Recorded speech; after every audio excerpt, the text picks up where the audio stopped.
The Girl in Red. Halloween, 2019. I was in college back then, and every year our town hosted this huge party at the old Maplewood mansion. Built in the 1920s, it was now used for weddings and events. But on Halloween, it became something else. Dark lights, fog machines, fake cobwebs, and beer. That night, my friends and I went there around 10. Everyone wore masks. The air was thick with music and laughter, and that's when I saw her. A girl in a red dress. No mask, just pale white makeup and deep red lipstick. She stood alone, near the staircase, smiling. Not like a party smile, more like she already knew me. We talked for a while. She said her name was Lara. "New in town," she said softly. Then she leaned in and whispered, "Don't leave when everyone does. The real fun starts after midnight." I laughed it off, thinking it was just a line. Around 12:30, my friends were ready to leave. As I turned back to wave goodbye, she was still there, standing at the stairs, smiling that same quiet smile. I waved, said, "Bye," and walked out into the cold night air. The next morning, I started scrolling through the photos from the party, and my stomach dropped. In every single photo, she was there, always in the background, sometimes in the mirror, sometimes behind the door, sometimes right behind me. It didn't make sense. I opened the event's website, checked photos from previous years, and there she was again, same red dress, same smile, same eyes. Then I saw the oldest album, from 1998. There was a picture of a young woman in that same red dress. Beautiful, alive. The caption below it read, "In memory of Lara Green, last seen on Halloween night 1998 at Maplewood Mansion." The last customer. It was around 2:30 in the morning, Halloween night, 2018.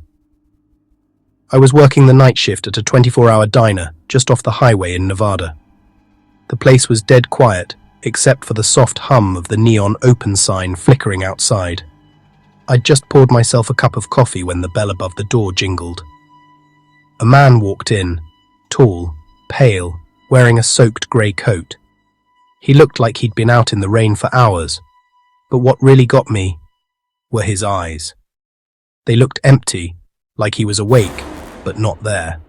He sat in the last booth near the window, didn't say a word, just stared outside into the darkness. I walked over, trying to sound normal. "Hey, welcome in, rough night." He slowly turned his head and said quietly, "I'm just waiting for someone." His voice was low, almost like he was talking from far away. I nodded, gave him a menu, and walked back to the counter. But when I glanced up again, the booth was empty. The menu was still there. Untouched coffee cup. My stomach dropped. I ran outside thinking he'd gone to his car, but there were no tire tracks. Just a single wet footprint. And next to it, a black hat lying in the dirt. A trucker pulled in a few minutes later. I asked if he'd seen anyone walking down the road. He looked confused and said, "Kid, you okay? No one's been out here for hours." I went back inside, but the bell above the door jingled again.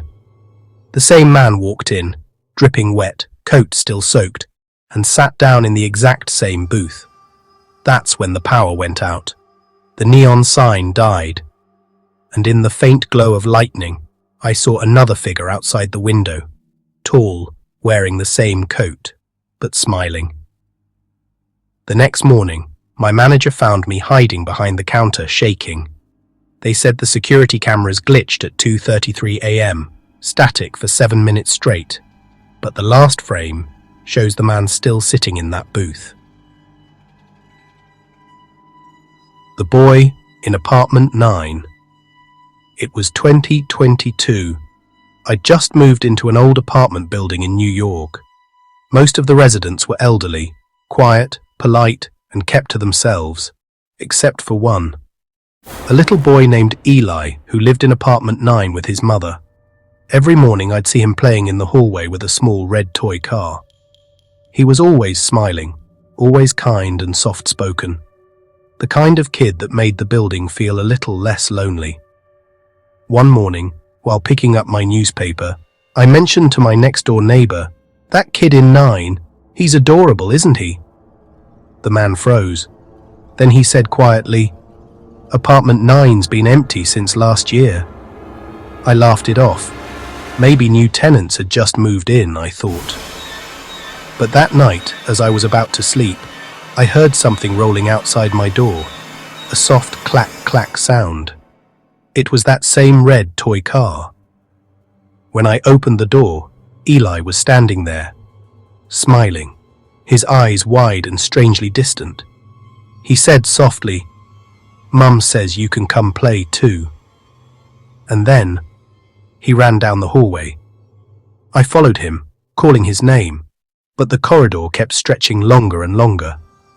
The walls seemed to narrow, and the lights began to flicker.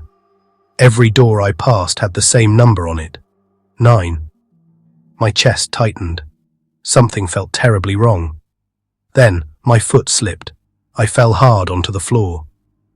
When I looked down, the red toy car was lying right beside my feet. And suddenly, everything looked normal again. The hallway was back to its usual length, silent, empty. I gathered myself and walked up to apartment 9. I knocked, no sound from inside. Just then, a woman from apartment 10 opened her door. She looked confused. "There's no one in 9, she said. "No one's lived there for months." My heart went cold. After that night, I never saw Eli again, and the red toy car. The Man in the Mask. It was Halloween night, 2012. I was 18 back then, excited for my first big Halloween party in our small town. Everyone was wearing masks, laughing, dancing, drunk on cheap beer and fake fear. Around midnight, I decided to walk home alone. The streets were almost empty, just a few pumpkins flickering on porches. I remember hearing footsteps behind me. I thought it was one of my friends trying to mess with me, so I turned around and laughed. "Nice try, dude." But no one was there. Then, down the road, I saw someone. A man, just standing there. He was wearing this cracked white mask. He didn't move, didn't say a word, just stood there, head tilted slightly, watching me. I started walking faster. The streetlights above me flickered. When I looked back again, he was closer. I could hear him breathing now, slow, heavy, deliberate. I ran. By the time I got home, I turned around, and the street was empty. No one there. I locked the door, went up to my room, and tried to laugh it off. I told myself I was just imagining things. But then, I saw it. That same cracked mask, lying on my windowsill, wet with rain.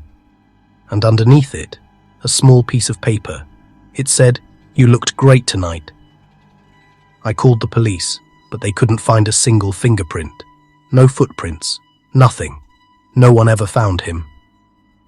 And ever since that night, every single Halloween, I wake up to find that same mask, waiting outside my window. The Mirror That Blinked. Last year, I moved into a small studio apartment in Chicago. The previous tenant had left behind this tall, antique mirror, silver-framed, elegant, almost regal. It looked expensive, so I decided to keep it. The first few nights were perfectly normal, but on the fourth night, while brushing my teeth, I noticed something strange. My reflection blinked. Before I did, I froze, then laughed it off. Probably just tired, I told myself. But it kept happening, every single night. Sometimes my reflection would smile slightly, even when my own face didn't move at all. Eventually I covered the mirror with a bedsheet, but every morning the sheet would be gone, folded neatly on the floor. So one night, I set up a camera. At 3:14 a.m., the footage showed the sheet sliding off the mirror, and then the camera suddenly cut out. The next morning, I showed the video to my landlord. His face went pale. He whispered, "That mirror belonged to the last tenant, but he never checked out." That's when the fear really hit me. I tried throwing it away, the dumpster, the basement, even left it on the sidewalk. But every night, by midnight, it would reappear in my room. All of it terrified me. And then, one night, I woke up and saw my reflection standing outside the mirror. My breath caught in my throat. It stared right into my eyes, furious, unblinking. I couldn't move. It felt like if I looked away for even a second, it would leap at me. Without breaking eye contact, I slowly reached for the light switch, and the moment the light came on, it vanished. I ran out of that apartment and never went back. The basement door. This happened just last Halloween, 2023. I had just moved into a new rental house in Ohio. It was old, creaky, 2 stories, but cheap, so I took it. That night I was carving a pumpkin when I heard knocking from the basement. Not random creaks, 3 distinct knocks. I figured it was just the plumbing. But then, I heard footsteps, coming from underneath the basement door. I grabbed a flashlight and opened the door halfway, and froze. There were muddy footprints on the stairs, leading upward, but no one had gone down there. I called my landlord and told him what was happening. He sounded confused and said, "That house doesn't have basement access anymore. We sealed it off years ago." I told him I was staring right at the door. He didn't believe me, so I sent him a photo. He called me back, whispering, "That door shouldn't exist." Before I could say anything, the knocking started again. This time, from behind me. The flashlight flickered, and in the reflection on the metal door handle, I saw someone standing just inches away from me. I blacked out. When I came to, it was morning. The door was gone, and in its place, just a wall of cement. I moved out that same day. The radio transmission. I work night shifts at a small local radio station in Pennsylvania. Halloween night 2016. It was my turn to stay on air till 3 a.m. The city was dead quiet, covered in fog, and the studio felt like a tomb. I was half asleep playing song requests when suddenly a strange, distorted voice came through, frequency 103.6. We never used that frequency. The voice said, "Don't leave, he's here." I froze. I checked every switch, every system.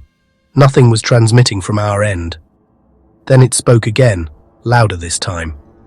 "He's behind you." My heart stopped.